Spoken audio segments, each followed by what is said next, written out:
संवाद श्रृंखला में आप सभी लोगों का स्वागत है। आज हम लोग चर्चा करेंगे कर्मन लाइन और उससे जुड़ा हुआ विवाद। आप सभी लोग जानते होंगे कि जिस प्रकार से हर देश की एक सरहद होती है, सीमा होती है, लैंड बाउंड्री होती है, जहां से एक देश दूसरे देश से अलग होता है। जैसे भारत पाकिस्तान के बीच में है रेड क्लिफ, है कि नहीं? भारत और चीन के बीच में है मैकमोहन। यद्यप उसमें विवाद है, लेकिन हर देश की सरहद जिस प्रकार से होती है और एक देश को दूसरे देश से अलग करती है, उसी प्रकार से हर देश की एक सी बाउंड्री भी होती है, समुद्री सीमा होती है, जो एक क्षेत्र के समुद्री जल क्षेत्र को दूसरे देश से या अंतर्राष्ट्रीय जल क्षेत्र से अलग करती है। उसी प्रकार से हर देश की एक हवाई सीमा भी होती है, एयर स्पेस भी होता है। क्या आप जानते हैं वो एयर स्पेस किससे डिसाइड होता है? वो कर्मन लाइन से ही डिसाइड होता है। आज के संवाद श्रृंखला में हम लोग इसी के संबंध में पूरी चर्चा करेंगे, ताकि आपको पूरी तरीके से कर्मन लाइन, उससे जुड़ा हुआ विवाद सब समझ में आ जाए। क्या आपने कभी सोचा कि पृथ्वी की हद कहां तक है? अर्थात पृथ्वी कहां समाप्त होती है और कहां से अंतरिक्ष की शुरुआत होती है? आप सभी लोग जानते होंगे, हम लोगों ने जितना भी संविधान या कानून बनाया है, या किसी भी देश में जितना भी संविधान या कानून बनाया है, या इवन संयुक्त राष्ट्र ने पूरे विश्व को लेकर के कानून बनाया है, क्या आपको पता है वो कानून कहां लागू होता है? वो कानून पृथ्वी पर लागू होता है। अंतरिक्ष में कोई भी कानून नहीं लागू होता। अंतरिक्ष में हर देश स्वतंत्र होता है कहीं भी आने और जाने के लिए, कहीं भी कुछ करने के लिए, बशर्ते उसका गलत उपयोग ना करे। अंतरिक्ष में हर देश स्वतंत्र है, उस पर ऊपर कोई बंदिश नहीं है, बशर्ते अंतरिक्ष का सकारात्मक उपयोग करे। तो ऐसे में यह जानना जरूरी हो जाता है कि हमारा कानून कहां तक लागू। जैसे आपको पता है कि भारत का संविधान बनाया गया 26 नवंबर 1949 को, हम लोगों ने उसको बना दिया, स्वीकार भी कर लिया। 26 जनवरी 1950 को उसको लागू कर दिया। आपको पता है वो कहां तक लागू है? जहां तक हमारी सरहद है, जहां तक हमारा समुद्री क्षेत्र है। और क्या आपको पता ऊपर कहां तक लागू है? ऊपर 100 किलोमीटर तक लागू है। 100 किलोमीटर के ऊपर आपका भारतीय संविधान भी नहीं लागू है। लेकिन ये 100 किलोमीटर की रेखा आखिर किसने निर्धारित की? क्या इसकी अंतर्राष्ट्रीय मान्यता है? क्या इसको अंतर्राष्ट्रीय स्तर पे पूरी तरीके से स्वीकार किया जाता है? आप जानते होंगे, एक अमेरिकी वैज्ञानिक थे, हंगरी मूल के अमेरिकी वैज्ञानिक थे, थियोडोर वान करमन। बहुत बड़े साइंटिस्ट थे। एरोडायनेमिक्स में उनके रिसर्च ने क्रांति ला दी। जो हम लोग हाइपरसोनिक, सुपरसोनिक स्पीड और सारी बात सुनते हैं ना, ये सब उन्हीं के द्वारा डिराइव किया गया है। 1957 में उन्होंने कर्मन लाइन, एक वर्चुअल लाइन की कल्पना की, मतलब एक आभासी रेखा की कल्पना की, जिससे पृथ्वी के हद को अंतरिक्ष से अलग किया जा सका। मतलब माना जा सके कि यहां तक पृथ्वी है और इसके बाद अंतरिक्ष है। तो 1957 में उन्होंने पृथ्वी से 100 किलोमीटर ऊपर एक रेखा की कल्पना की और कहा यहीं तक पृथ्वी का वायुमंडल है और इसके ऊपर अंतरिक्ष। अच्छा, अंतरिक्ष पहले से ही डिफाइन था। अंतरिक्ष का मतलब होता है वैक्यूम, जहां कुछ नहीं हो उसे अंतरिक्ष कहा जाता। मतलब जहां कोई गैस ना हो, जहां कोई मास ना हो।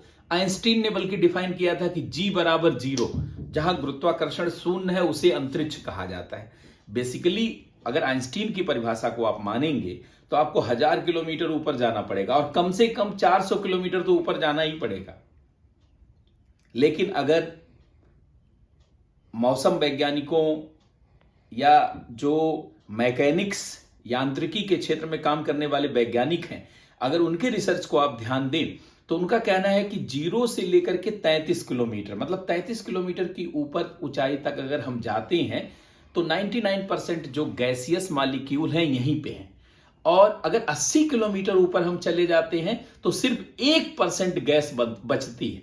वायुमंडल तो सबको पता होगा ना कि ये गैसों के समूह से बना है, ग्रुप ऑफ गैसियस मॉलिक्यूल्स है। और ये वायुमंडल के गैसों को आपस में कौन बांधे रखता है? पृथ्वी का गुरुत्वाकर्षण। अब 80 किलोमीटर के ऊपर गैस रेयरर है, मतलब 1% गैस है, तो माना जा सकता है कि 80 किलोमीटर के ऊपर अंतरिक्ष आ चुका।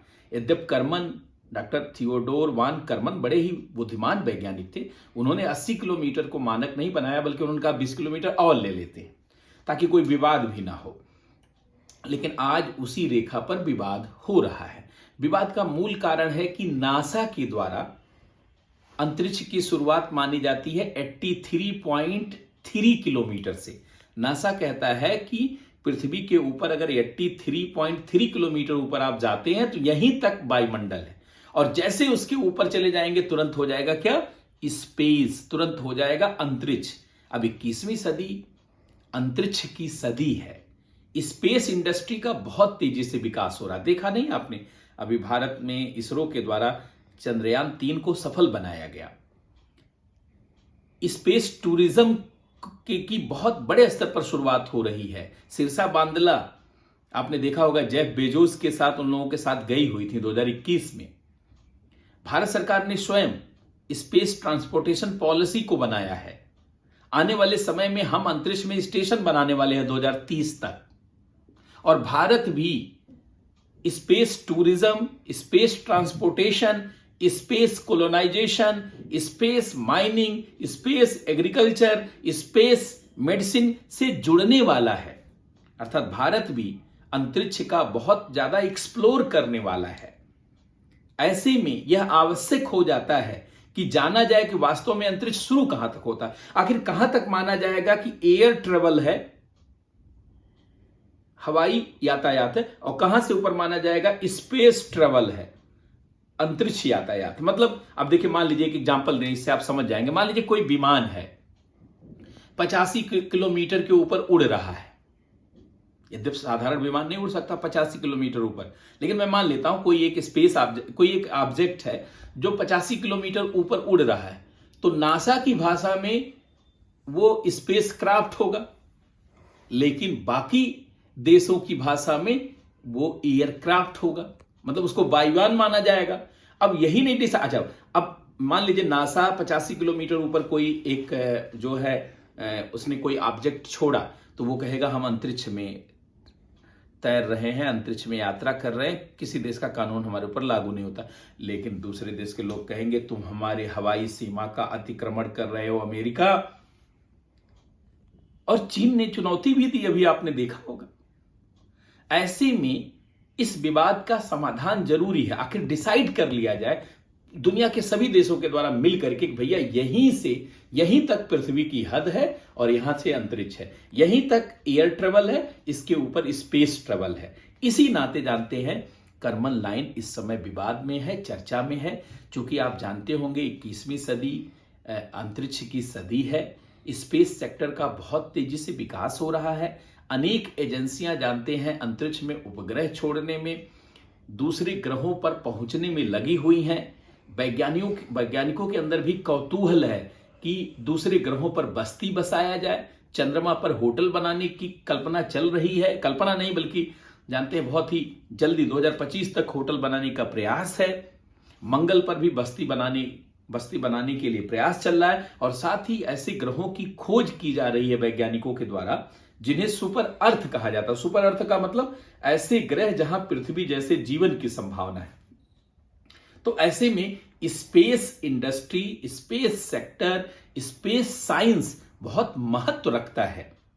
तो हर स्टूडेंट को पता होना चाहिए कि कर्मन लाइन क्या है। तो आप क्लियर हो गया, कर्मन लाइन जानते हैं पृथ्वी के हद को डिसाइड करता है कि भैया यहीं तक पृथ्वी है, और हर देश का कानून वहीं तक लागू होता है। यद्यप आप जानते हैं इसरो ने डिफाइन किया है कि इनर स्पेस 0 से 400 किलोमीटर तक है, और 400 किलोमीटर से ऊपर आउटर स्पेस है, और दूसरे ग्रह के स्पेस को डीप स्पेस कहा जाता है। और जिस स्पेस के बारे में हमें नहीं जानकारी है, नहीं हम उसका एक्सप्लोर कर पाए, उसको न्यू स्पेस कहा जाता है। ऐसे बहुत सारे शब्द हैं, लेकिन कर्मन लाइन जो है स्पेस इंडस्ट्री और एरोस्पेस इंडस्ट्री को डिवाइड करता है, बांटता है, और इसके बारे में हमारी समझ को क्लियर करता है। तो अब कर्मन लाइन से जुड़ा हुआ जानते प्रश्न भी पूछा जा सकता है कि भैया कर्मन लाइन क्या है, इससे जुड़ा हुआ विवाद क्या है। तो आप कह देंगे कर्मन लाइन पृथ्वी और अंतरिक्ष को अलग करने वाली एक आभासी रेखा है, जिसके ऊपर अंतरिक्ष माना जाता है और उसके नीचे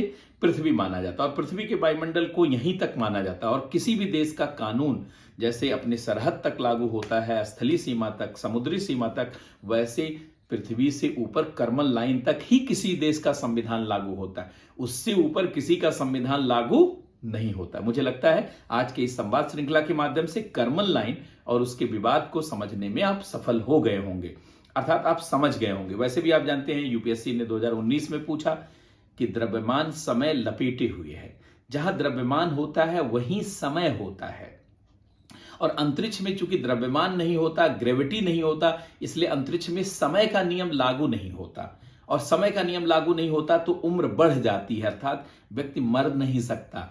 अभी न्यूयॉर्क टाइम्स ने एक रिपोर्ट प्रकाशित की है, उस रिपोर्ट में कहा गया कि एक पृथ्वी के बाहर एक ऐसी दुनिया है, सामान्यतः वो सौर मंडल के बाहर है, ऐसी दुनिया है जहां समय उल्टा चल रहा है। जैसे हम लोग मान लीजिए 40 साल के हैं या 25 साल के हैं तो 26 साल के हो जा रहे हैं, 27 साल, मतलब हमारा समय बीत रहा है। एक ऐसी दुनिया है जहां समय कम हो रहा है। इसका मतलब है, और भारतीय परंपरा में, उपनिषदों में तो पहले से ही कहा गया कि ऐसी जगह है जहां पर किसी की उम्र बीतती नहीं, वहां देवता रहते हैं। फिर कहा गया कुछ ऐसी जगह है जहां अब एक एंटी यूनिवर्स थ्योरी जानते हैं लाई गई है। एंटी यूनिवर्स थ्योरी में कहा गया कि समय उल्टी दिशा में चल रहा है, और इस पर बड़े प्रयोग हो रहे हैं। मास न्यूट्रॉन जो है टेस्ट चल रहा है। अगर मास न्यूट्रॉन टेस्ट जानते हैं सफल हुआ तो एक बड़ी क्रांति आएगी, एंटी यूनिवर्स थ्योरी सच साबित होगी। इस पृथ्वी के समानांतर भी एक दुनिया है, और यही कारण है कि देखा होगा आपने बीपीएससी 69 में एक क्वेश्चन पूछा गया पल्सर। वो पल्सर जानते क्या क्वेश्चन, वही न्यूट्रॉन तारों से संबंधित है, और उसी मास न्यूट्रॉन पे टेस्ट हो रहा है। और एक गजब का क्वेश्चन जानते हैं, आरएस के एग्जाम में भी पूछा गया, यूपीएससी में 2019-20 में पूछा गया। इसका मतलब है कि ये सारे डिस्कोर्स आपको पता होना चाहिए, और इसके बारे में आप जो है आपकी समझ विकसित होनी चाहिए। तो आज की इस संवाद श्रृंखला में इतना ही। इससे आगे हम लोग कल एक नए विषय पर चर्चा करेंगे, और कोशिश करेंगे कि अपनी सीरीज को ज्यादा से ज्यादा वैज्ञानिक विषयों से, बहुत चर्चित विषयों से जोड़ करके रखें, जहां से आपको सीधे एग्जाम में फायदा मिल सके। बहुत बहुत धन्यवाद सबको, बहुत बहुत नमस्कार।